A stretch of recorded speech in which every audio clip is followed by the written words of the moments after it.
Sebut saja namanya Alpian, dan aku biasa memanggilnya Bang Alpi. Dia seorang penjual pisang di sebuah pasar tradisional yang berada tepat di perempatan jalan, yang salah satu persimpangannya adalah jalan menuju gang tempat aku tinggal. Aku seorang mahasiswa baru di sebuah kampus yang cukup ternama di kota tempat aku tinggal. Aku masuk kampus tersebut bukan karena aku termasuk golongan orang yang mampu secara ekonomi, tapi karena memang aku mendapatkan beasiswa penuh untuk bisa kuliah di kampus tersebut. Aku tinggal bersama ibuku, hanya berdua. Ayahku sudah lama pergi merantau menjadi TKI di luar negeri. Tapi sampai saat ini, kami belum pernah mendapat kabar apapun darinya. Bahkan, aku sendiri menganggap kalau ayahku sudah tidak ada lagi. Aku tak pernah berharap lagi beliau akan kembali. Ayahku pergi ketika aku masih berusia 8 tahun. Beliau meninggalkan aku dan ibuku di kota besar ini, yang membuat ibuku harus berjuang sendiri untuk membesarkanku. Aku dan ibuku masih tinggal di rumah kontrakan kecil yang berada di sebuah gang sempit di tengah-tengah kota nan megah tersebut. Sebuah gang yang memang berisi hampir semuanya rumah kontrakan. Sudah bertahun-tahun kami tinggal di sana. Ibu memang tidak punya keluarga lain di kota ini. Dulu ia memutuskan untuk ikut dengan ayahku merantau ke kota. Setelah hampir setahun mereka menikah di kampung, lalu aku pun lahir di kota ini. Ayahku dulunya bekerja sebagai seorang tukang bangunan, sampai akhirnya ia mendapatkan tawaran dari salah seorang temannya untuk bekerja di luar negeri menjadi seorang TKI. 1 tahun, 2 tahun, hingga 3 tahun berlalu. Ayah masih sering mengirimkan uang kepada kami. Namun memasuki tahun keempat, kami mulai kehilangan kontak dengannya. Ia juga tidak lagi pernah mengirimkan uang untuk kami. Bahkan terakhir tersiar kabar kalau ayahku sudah menikah lagi di luar negeri. Sejak saat itulah, aku pun berusaha untuk memupus harapanku tentang ayah. Harapanku akan kembalinya lagi dia ke kota ini menemui kami. Aku sudah tidak berharap lagi. Demikian juga ibu. Sejak saat itu juga, ibu akhirnya memutuskan untuk membuka usaha pisang goreng crispy yang ia jual di depan rumah kontrakan kami. Karena memang daerah itu cukup ramai dan juga belum ada yang berjualan pisang goreng crispy di sana. Aku lulus SMA dengan hasil terbaik, hingga aku pun mendapatkan beasiswa penuh untuk kuliahku. Itu semua berkat ibu yang selalu membimbingku dalam belajar. Ia selalu memberi aku dorongan dan semangat untuk terus belajar dengan giat. Karena aku hanya fokus pada belajar, dan belajar, aku hampir tidak punya teman sama sekali, apalagi pacar. Dulu ketika masih SMA, sepulang sekolah, aku menghabiskan waktu untuk membantu ibuku berjualan. Sekarang aku sudah mulai kuliah. Untuk berangkat kuliah, aku harus berjalan kaki dari rumah ke perempatan agar aku bisa naik angkot yang menuju ke arah kampusku. Dan di perempatan tersebutlah pasar tradisional tempat Bang Alpi berjualan pisang. Awalnya aku tidak mengenal Bang Alfi, karena aku memang tidak pernah masuk ke dalam pasar tersebut. Tapi pada suatu ketika, ibuku meminta aku untuk membeli pisang ke pasar sebelum aku berangkat kuliah. Karena penjual pisang langganannya yang biasa mengantar pisang ke rumah, sekarang sudah tidak berjualan pisang lagi. Aku pun masuk ke dalam pasar, mencari tempat para penjual pisang itu berada. Sebenarnya ibuku sudah cukup memberi petunjuk di mana tepatnya posisi para penjual pisang di dalam pasar tersebut. Tapi karena aku yang memang jarang masuk ke pasar tersebut, aku jadi sedikit kesulitan untuk bisa menemukannya langsung. Sampai akhirnya aku dapat melihat kumpulan pisang-pisang yang sangat banyak. Ada yang bergantungan, ada juga yang terletak di atas lantai los pasar tersebut. Lalu aku pun segera menuju ke tempat para penjual pisang tersebut.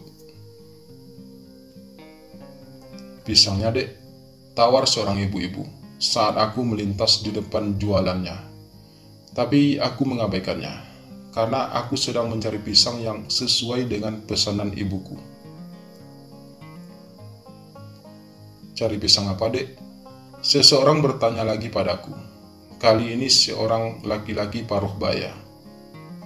"Saya cari pisang yang biasa untuk buat pisang goreng crispy," balasku, sambil mulai menghentikan langkahku di depan jualan pisang laki-laki yang bertanya tadi. Oh, laki-laki itu membulatkan bibir. Kalau untuk buat pisang crispy, biasanya orang pakai pisang kepo atau pisang raja, dan ada juga yang pakai pisang Ambon, jelasnya kemudian. "Itu dia masalahnya, Bang. Saya nggak ingat tadi ibu pesan pisang yang mana." Keluhku lebih kepada diriku sendiri. Tadinya aku pikir akan sangat gampang menemukan pisang yang ibuku pesan. Tapi ternyata ada banyak jenis pisang yang tersedia di sini. "Kalau ini pisang apa namanya, Bang?" tanyaku melanjutkan sambil memegang pisang tersebut. "Kalau itu pisang Ambon, bagus juga buat digoreng," balas laki-laki tersebut. "Besar ya, Bang, pisangnya?" ucapku lagi. "Iya, kalau pisang Ambon memang cukup besar. Jadi, kamu suka pisang yang besar apa yang kecil?" balas laki-laki itu dengan sedikit berseloroh. "Saya suka yang besar sih, Bang. Tapi kalau bisa yang tahan lama juga.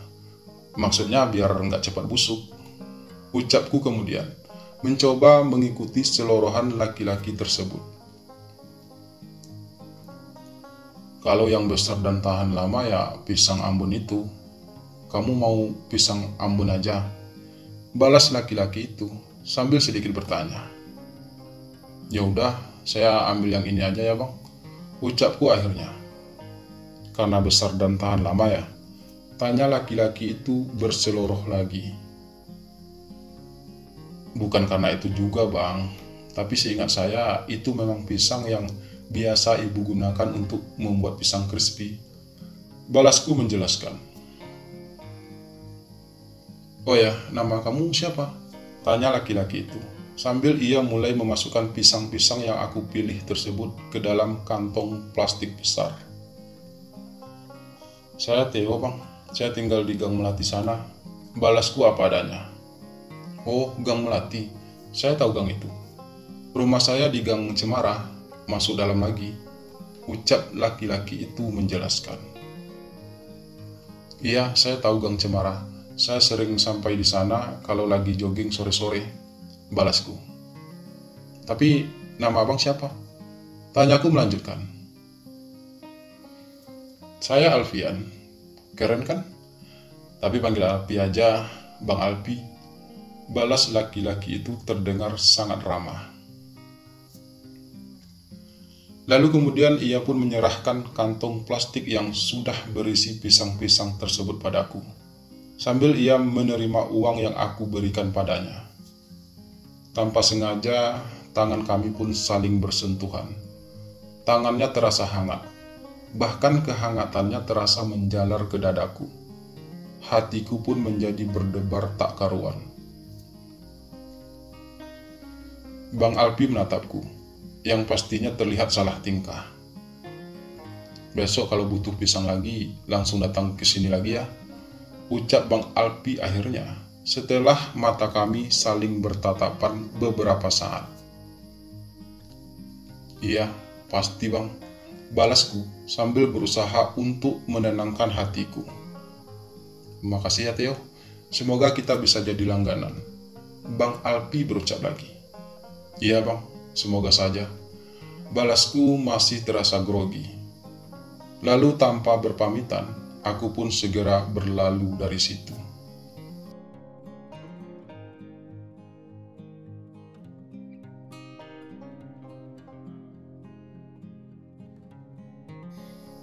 Begitulah awalnya aku bertemu Bang Alfi.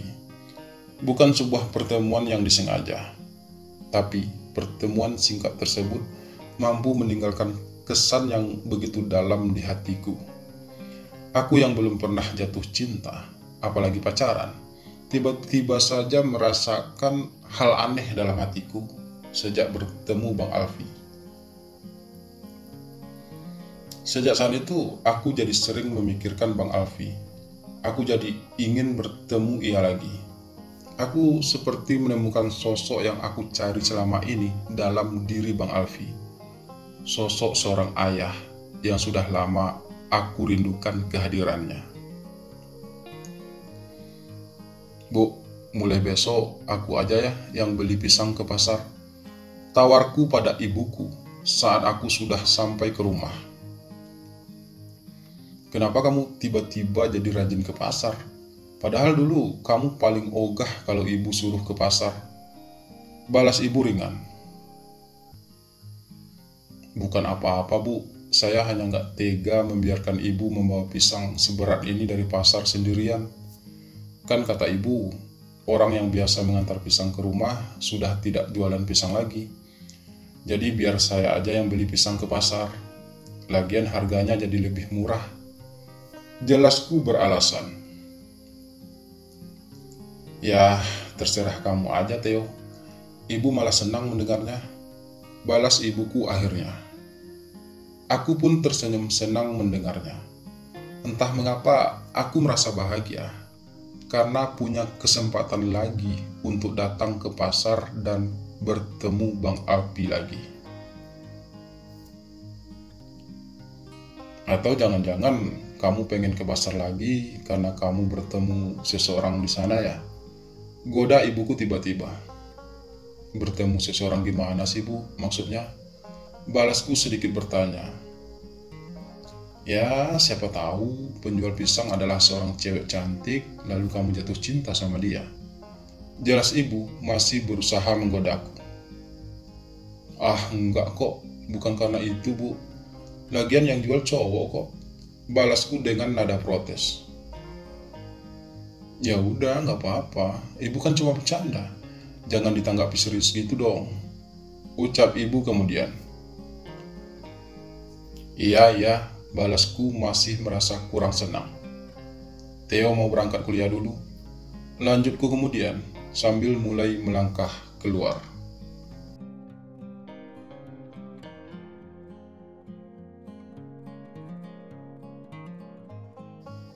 Keesokan paginya, dengan langkah lebar, aku memasuki pasar itu lagi. Langkahku langsung menuju ke kios tempat Bang Alfi berjualan pisang. Tadi malam mataku jadi sulit tertidur, karena selalu terbayang wajah Bang Alfi. Wajah yang tampan dengan tatapan mata yang meneduhkan. Postur tubuhnya yang proporsional, tinggi, gagah, dan terlihat sangat kekar.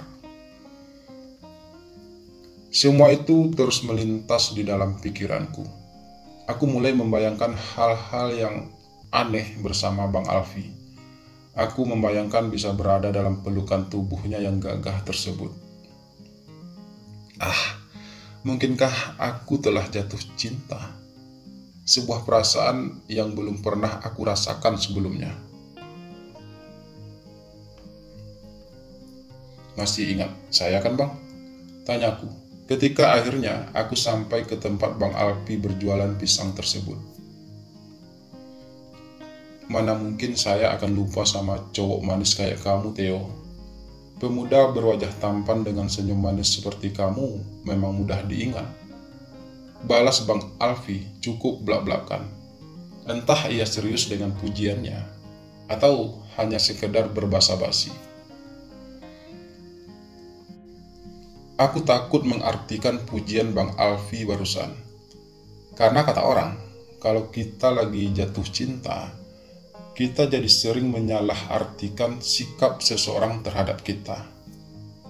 Kalimat yang harusnya biasa saja akan terdengar istimewa di telinga orang yang sedang jatuh cinta.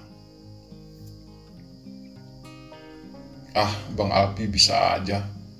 Balasku akhirnya, berpura-pura setenang mungkin. Padahal hatiku saat ini terasa tak menentu. Dadaku mulai berdebar-debar hebat. Jadi, ada apa nih datang lagi? Mau beli pisang yang besar dan tahan lama lagi? Bang Alfi bertanya kemudian. Iya bang, sepertinya doa abang terkabul. Mulai sekarang, saya akan jadi langganan abang. Balasku tenang. Baguslah, jadi aku akan semakin sering bertemu kamu, hehehe. Ucap Bang Alfi dengan diakhiri sebuah tawa kecil. Iya bang, kita akan semakin sering bertemu. Balasku ikut tersenyum.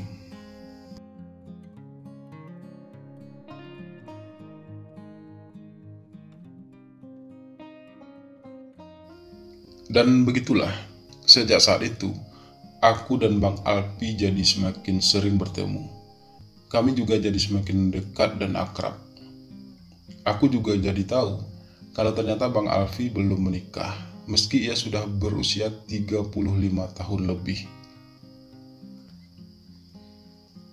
Bang Alfi tinggal sendiri di sebuah rumah kontrakan kecil. Ia sudah bertahun-tahun merantau ke kota ini.